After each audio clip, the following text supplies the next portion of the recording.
welcome to episode 9 of Divots and Skins. We are actually on the deck at Brookhaven Golf Course tonight, and we just got done with league, had dinner, and we just thought we'd catch you guys up with how things went today, but more importantly, how things went for us at Frear Park. So how'd things go for you? Frear Park, I pulled in another win, started bogey on the green regulation first 2 holes, which is always a huge win for me. 3-putted them both like a true amateur. So I ended up bogey on those 2 holes, but then I settled out after that. Ended up parring half the holes on the day. Finished poorly. I was 6 over for the last 4 holes. Not too happy because I've been chomping at the bit to try to break 80 on tour. Didn't happen this time, but there's always next time, as they say. You know, every great golfer says. And I'm not a great golfer, but I'm still going to say it. But one of the things that you said that was really funny was that you had the same ball until when? I had the same ball until hole 18. I'll talk to you folks back home about self-fulfilling prophecies. I got to the 18th hole. I've always struggled with that one, slicing the ball to the right or just straight pushing it. I did a little bit of both on my drive. There's a million miles left because there's an adjacent fairway. You could hit it as far left as you want and still not have to take a drop or any kind of serious trouble over there. And I chose to do what I always do on that course. After telling myself that I always golf that hole poorly, I in turn golf that hole poorly. So if there's lesson learned from that, it's walk up with a positive mindset to every golf shot. I tried that tonight with Jake. There was a tree in my way on hole 12. And it was a big, huge, tall tree. And I told him, I said, I'm going to think positive on this one. And I hit it right dead nuts over the top of the tree. And I had no problems plunking it on the green about pin high, and I ended up with a par on the hole, so I was super happy with that. But as far as Frear Park goes, I did what I expected to do as far as that final hole, and I got to get that out of my mindset. We all got to get better about that, I suppose, top to bottom, whether you're a Tiger flight or a champ flighter. Sometimes your mind, the 6 inches, as they say, between your ears is the toughest distance in golf. Yeah, and it was really interesting to see him back off that shot on 12 tonight and realign his thought process before he hit it. And not only did he clear the tree, but he cleared it convincingly and put it on the green. I did. I was pretty happy with it. I hit a 52-degree wedge up and over the tree. I had 113 yards left or something like that, and plunked it up and over the tree. And I wasn't, convinced of myself when I first walked up. And then I said, okay, you got to have a positive mindset. And it does make all the difference in the world at times. You have negative thoughts, negative things happen. You have positive thoughts, positive things happen. And so going back to Frear Park, you actually got a different trophy this time, not something you can put your change into. I did. It was a nice, very nice trophy wrapped in velvet, and it was a glass trophy, and it had a case for it and the whole 9 yards. I've never been a trophy hunter for that matter. I enjoyed winning another one. Don't get me wrong, but it was nice to see that Don had changed it. He didn't do a beer mug or a beer stein or whatever you want to call it. He instead went to a more, typical, I guess you would call it, trophy. And I was happy to come home with the win for the day. How'd you do? So it was really interesting for me. So I felt like I was shooting way better than West Point or other places I had been recently. And I never really looked at where my score was. I just was like, I'm going to keep playing my game, keep my head in the game. And I came in second. But I'm not super upset about coming in second because the guy who beat me only by 2 strokes, but he was actually in the flight above me. And so it was really interesting to talk to him afterwards, which, by the way, we did our first interviews on the course after Frear Park, and you can find that video. I'll link that down below. We interviewed all 3 winners, including you, but we interviewed Neil, and it was really neat to hear Neil's perspective at how he played. And I'm not upset losing by 2 to a guy that's a better golfer than me. But I will say I walked away with a bunch of money because I birdied the 18th hole with a super long putt. What a way to walk off the course. It had been a good day. The weather was absolutely gorgeous, just like it is today. And we were super happy with the temperatures. And I walked away with that birdie. I walked away with a bunch of money for that skin, and I was super happy about that. But I also walked away with a second place gift card for 30 bucks. So not a bad day for me. Wish I could have won. I definitely, like I said to Brett, I left some shots on the course. I could probably go through the 18 holes and I could probably pick out 4 at least that I was like, man, I wish I had made that putt, or I wish I had made that chip. But you know what? 2 strokes isn't the end of the world. I shot a 90, which I'm super happy about, because here at Brookhaven, I'm lucky if I break 100, and I'm definitely looking to break 95. So shooting 90 at Frear Park was super awesome for me. So I had a great day. I walked away with a pocket full of money, and that's a good day for me. Yeah, it's something to be said. Jake's a 20-plus handicap golfer. Frear Park is super slopey greens, left, right, up, down, all the above. You have to put your approach shot or your chip if you miss the green in regulation. You have to put it, you know, in a really strategic spot to have an opportunity to two-putt. The greens are always in incredible shape there. They're just absolutely flawless, just about. But also super fast. They keep them tight there. So the putts are they roll really smooth but really fast. It was great to see Jake come out with a score like that, because that's one of those courses that can destroy you if you're chipping poorly, and there's no way he could have shot a 90 if he was if his short game wasn't on par. So it was good to see. It helped me. I know on the day, just having a decent short game. I'd say to you guys all the time, my bones are made in my short game. I'm not the longest driver, you know, on tour by any stretch of the imagination. I'm not the most accurate approach player, but I'm well above average probably with my short game, and it helped me immensely on a course like that where it puts a premium on leaving, you know, your wedge below the pin. And I'll be honest with you, that's where I think I left some shots on the green, is making that mistake, or not really a mistake. I took a shot that I thought was going to be below the green, hit it a little too hard, got it above the, or sorry, below the pin, got it above the pin, and it really made for some tough putts. But you know what? That's what Frear Park's all about, especially that front 9. The other thing that's awesome about Frear Park is you kind of do this tiered back and forth with the holes on the front 9. And I think it's hole 3 that you're looking out over the city. Yes, the hole 3, yep. You got this beautiful fairway. You're walking down the fairway, riding down the fairway, and you look out and you see the whole city of Troy. So it's an awesome way to see Troy, which, by the way, you wouldn't expect this to be in the middle of a city. It's impressive where this golf course is. And we talked about this on the last episode when we had Don on talking about the USAM Tour, that one of his favorite courses is this Frear Park course because it's a municipal course. But then he also talked about Schenectady Municipal is another one, which we are going to keep talking about until we have the opportunity to play that course. Because we're going to keep tagging them. We're going to keep telling Don we want to play. And eventually we're going to play that course. I don't know what the fees are at Frear Park. It's a municipal course, so I'm assuming they're very reasonable. I'm going to guess it's somewhere around, you know, at most, I'm going to guess on a weekend, it's probably $60 to $65 range. And you are getting more than what your money is paying for there. They have a temporary, the city of Troy decided they're going to tear down. They have a hockey arena there right next door, hockey rink there right next door. They had an old clubhouse and a restaurant bar area. They're tearing it all down, and from what I've heard through the grapevine, $3.2 million that has already been approved by the city of Troy to rebuild it all. They've shut down said facilities. They've got a temporary clubhouse slash restaurant, and it's essentially a big, huge party tent.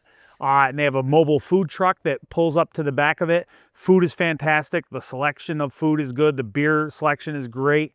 They have a little storage shed type facility right now for their pro shop. It's all going to come together within a year or two from now, and that's going to be a top-notch facility at a minimal price. All right, so something else we wanted to talk about is the fact that I hate to say this, but we heard that Scottie Scheffler and Nelly both missed the cut on last weekend's tournament. Can you believe that? The #1 woman and the #1 man, the same day, the same weekend, missed the cut. I want to tell you all at home something very important. Golf is hard. It's hard to be consistent. It's hard to stay at the top level as those guys do it. It's hard to stay at the bottom level like someone like myself, where you're just striving for consistency. That's the hardest part of golf. It's a muscle memory game, whether it's bowling or darts or anything else that requires muscle memory, to train your body to do the same thing with all those little fast twitch and slow twitch muscle fibers. It's extremely difficult to do. So guys, don't beat yourself up on a day where you're 20 shots above your handicap or 20 shots below your handicap. You're going to smile, I suppose. But, Yeah. you know, Bryson DeChambeau, you know, PGA Tour golfer, said it's so ridiculously easy for an amateur golfer to have a 30-shot swing. So when people say, oh, there's no way you could be a 12 handicap and then the next day golf like you're a 30 handicap. No, it's absolutely possible and likely to boot that you're going to do that, because it is so hard to train yourself. These guys on the PGA Tour still have difficulty maintaining consistency from one week to the next with every club in their bag, despite the fact that they hit hundreds of times more shots than we do as amateurs. So it's a crazy game. Don't get down on yourself. Don't beat yourself up about it. Somebody that I know likes to beat themselves up quite a bit. And I hate to see it, because he's a good golfer. He can be consistent on days, but you know, like the rest of us, he has days where it's just awkward. You know, if the game feels awkward to you, I would like to see him, you know, not beat himself up so much, but we'll get there with him eventually. Yeah, it'll happen. So one of the things I said to Brett about Scottie missing the cut is there a kind of sigh of relief with it, where he's been 4 years of not missing a cut, that now he's missed a cut where he's like, oh, now that pressure's off. And then he goes into the Open this weekend, which just started today because we're recording this on the Thursday, the first day of the Open. He goes into that with a fresh mindset, thinking about, I think, defending his win, if I remember correctly, at the Open. I can't remember if he won last year or not. But the fact that he no longer has to think about that cut thing, and it no longer is over his head. Now, Nelly, on the other hand, I don't know how long she had gone and how long it had been since she missed a cut, but it was really interesting to have the same weekend both of them miss a cut. So you're right. Like, we have to remember this game is not easy. We play it because it's fun. We play it because we're a little nuts. I always joke that you got to be a little bipolar to play golf, because you have those good days, like you said, you shoot 20 under your handicap, you're like, wow, I can actually do this. And then the next day you go out and you shoot 20 over and you're like, no, I can't. So I definitely struggle with that myself. And it's really interesting to see PGA players have that same struggle. I saw a thing, and I hate to bring this up. DeChambeau has not done really well. He's been having a lot of problems making cuts. And one of the guys on the Golf Channel said, hey, maybe he's going for a different Grand Slam where he gets cut by 4 different places in the same year. Awful joke, but gotta understand why he's saying it. But as of this recording, DeChambeau's doing really good today, and so I'm really hoping that he pulls it out. Yeah, he's on the front page or two of the leaderboard. It'll be interesting to see when it all shakes out, because tomorrow's the big day. You know, that's the cut line day. I think the cream will rise to the top. I've always said I thought Bryson DeChambeau is a little bit of a robotic golfer. That's my personal take on it. I don't think robotic golfers work very well. He's very much into the analytics and the science and the mathematics of hitting a good golf shot. But I think anybody who's golfed a significant amount of golf in their life will tell you that their best shots come at the range. And why do they come at the range? Because you feel free. You don't feel the tension and the I guess the pulling of one side or the other of your body where you feel like you have to hit it here, you have to hit it there. You just go out and hit, and you flush a lot more shots on the range, most people do anyway, than they ever would on a golf course. So I think that's why the robotic style that he golfs with is you know, it's going to be hit or miss. His highs could be really high, his lows are going to be really low, and at the moment, for the last bunch of majors, his lows have been, you know, included missing the cut. So we'll see what becomes of it. I don't wish poorly for the guy, but at the same time, it's not my style of golf. Jake knows I'm a very speedy golfer. Yes. I don't overthink things. And we'll get into that in a later episode about some of the comments that have been made about me recently about the speed of the game that I play. But anyway, I think when it's all said and done, I think we're going to be in for a super competitive golf round or golf tournament for the Open Championship over there in England. I believe they're playing in England this year. I can never remember. They jump around England, Ireland, and Scotland. But regardless, it's going to be super competitive. Right now, the leaderboard is just absolutely stacked and super tight. So later tomorrow, we are actually headed out to Turning Stone. We have of course, we have a round of golf we're playing on the way out. How could we not? But we'll talk about that at a later time. But we are actually heading to Don's event that he talked about in the last episode, which is his one-day event at Turning Stone that is a Albany region event, but it does lead into a regional major, which is a 2-day event at Turning Stone. We're going out there because he's got 115 golfers in that tournament.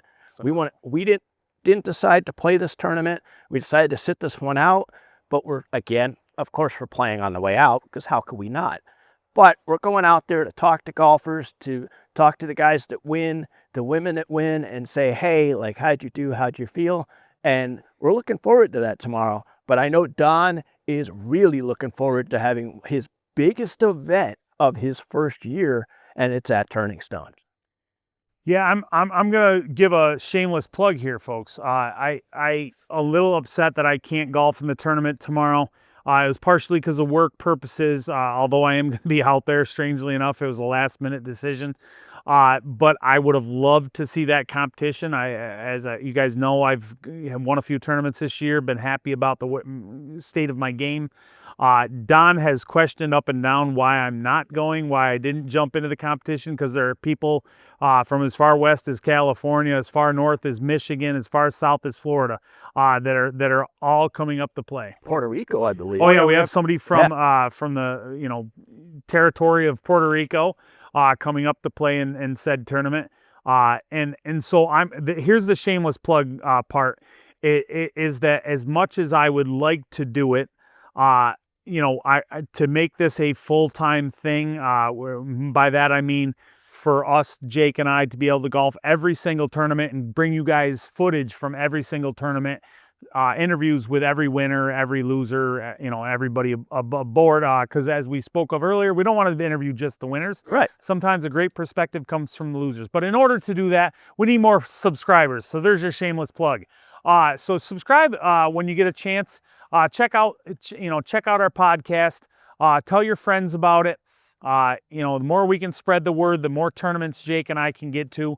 But I would like to put my foot in the door next year and say I'm going to go out there and battle to be in contention. So it'll be fun. But this year it just wasn't to be had. So instead, Jake and I are going to stop to a golf course in Johnstown, New York, which is about 2/3 of the way to Syracuse, and we'll go from there. The rest of the day we're going to be spent in Syracuse. Doing Don's tour from a side. We're going to be doing the podcast. We're going to be helping him out with things, whatever need be, and interviewing a lot of the winners and losers as they come off the course. And again, if you did not see the last episode, we had a great interview with Don explaining what the US Am Tour is, what it does for people who are competitive golfers, or even people who are high handicap like myself, or Don admitted himself. He's like, I'm a 20 handicap, but he still enjoys that competition. So if you haven't checked out that episode, that is the last episode, and I'll put a link to that into the description so you can check that out and learn more about the US Am Tour. Because not only do we want you to subscribe to us on this podcast, but we would love to find out that you have either joined us at the Albany region US Am Tour or found another region where you are. Because if you go to the US Am Tour site, you can look all over the country to figure out where you could play. So I would highly recommend that you do that. And we're looking forward to going out and supporting Don tomorrow and hopefully seeing a bunch of great golfers. Yeah, this past weekend, the tournament we did at Frear Park, just a side note, there were 4 members from the New Hampshire Tour, I believe is the name of their tour, that came over and golfed, in Don's tour stop at Frear Park. It was great to see people from another region come to our region and golf, I guess, instead of seeing the same old faces again and again, it's always nice to see, you know, fresh blood in there as competition, because it gives you that extra little bit of butterflies in your stomach as to whether or not that guy's going to be lights out, or so on and so forth. You know, it was really good to see those guys come over. They provided an extra spark for a lot of us who were, you know, I guess for lack of a better term, they kind of had expectations going in against certain opponents. Well, when you get new opponents that you know nothing about, it provides something new. Yeah, that's awesome. And lastly, I just want to say that we again are here at Brookhaven in Greenfield, New York. This is our home course. This is where we have a membership this year. And this is where we do a Thursday drop-in league every Thursday afternoon, Thursday evening. And it's a great league because you don't necessarily have to be paired up with somebody. You don't have to be here every week. So we highly recommend that you check out Brookhaven as well. Again, there'll be a link in the description for them. And you cannot beat this view. This view is amazing of the mountains. This is the practice green. You've got green 18 over there. You got the resident geese that love to be all over the place and walk all over the greens and leave some special presents for people. But this is an amazing course. It's a very well-maintained course, and also it's a very fun family atmosphere. We had some of the pros behind us today on league. We got joking around about some stuff, and it was a great experience today. So if you're looking for a course near Saratoga or near Lake George and you haven't heard of this one, check out Brookhaven. We highly recommend it. It was awesome to see today, Jake, or hear you say.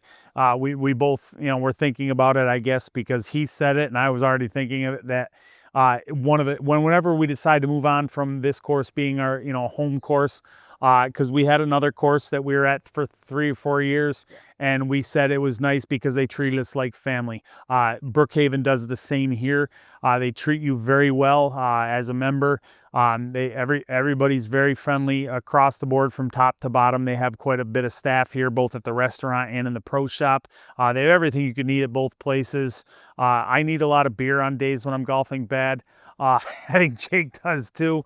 But the pro shop is very accommodating as far as tee times and talking to them about, you know, geez, some days you just don't want to golf with somebody else and so on and so forth. They'll put you out by yourselves. And there's a lot to be said for the relationships, as Jake put it, that you build with the course you're at. I can't convince more people, enough people, I should say, to get a membership at a course, whether it's their home, you know, nearby course or somewhere a little further away like I'm doing right now.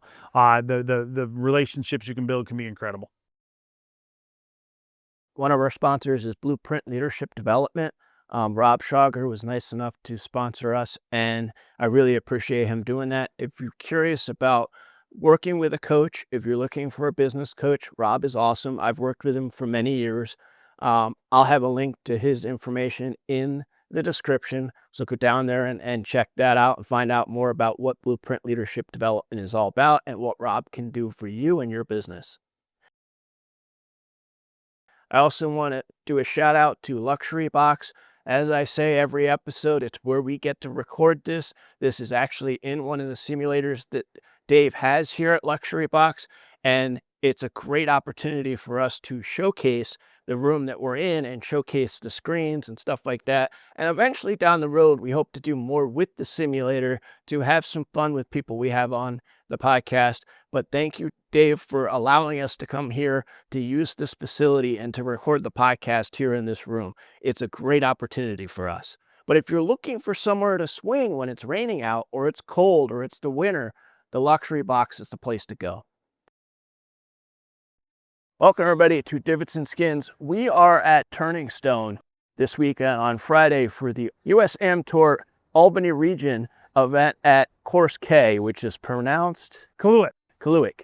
And so there is a 2-day after this, but we wanted to come to you and kind of share why we're here. We're here to actually promote the podcast and help Don out with some of the stuff that was going on with the tour, interview the winners. We've got a bunch of really great interviews that are coming for you guys to see.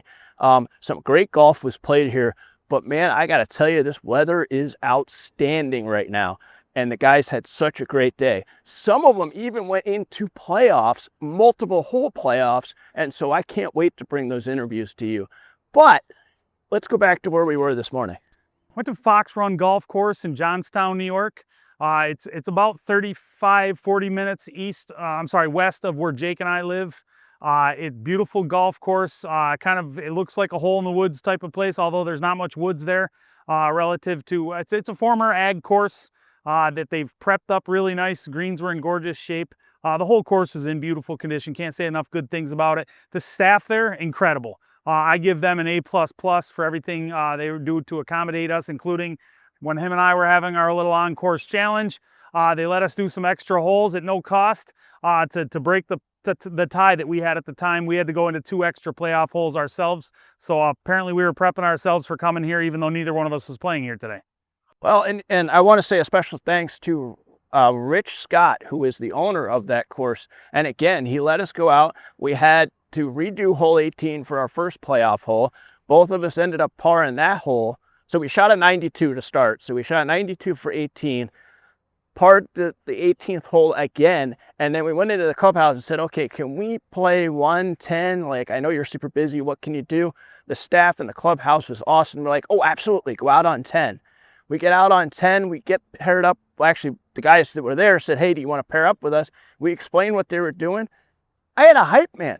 The guy that was playing with us was awesome. He was so excited that I was playing as well as I was and that I was challenging this guy who had a much better handicap that he kept hyping me up. But man, was he brutal when I opened the door and let you have the win. So we played hole 10.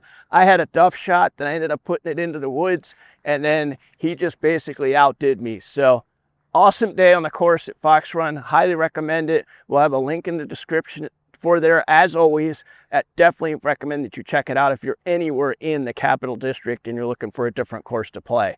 But again, we are here at Turning Stone for Divots and Skins, and we can't wait to bring you the interviews that we've got from this amazing tournament that Don did on this Friday. Now also, stay tuned to Saturday and Sunday. We'll be sharing some results from that later on because that's the 2-day major that's here. So 3 full days of golf at this amazing course, and you get to play all 3 courses. And this happens every year. And I will tell you that Brett and I will be here next year, and we will be playing all 3. So we hope that you'll join us. Remember, if you're interested in the USAM Tour, the link will be in the description. Check that out and come join us. What a beautiful day. As always, please make sure that you like, subscribe, and turn the notification bell on so that you can get notified when we upload our latest video to YouTube. You can also find us on any podcast app that you go to, like Apple Podcasts, Spotify, Overcast, and you can go to our website, divotsandskins.com, to find the links to those podcast apps as well as the YouTube link. And remember, never leave a birdie putt short.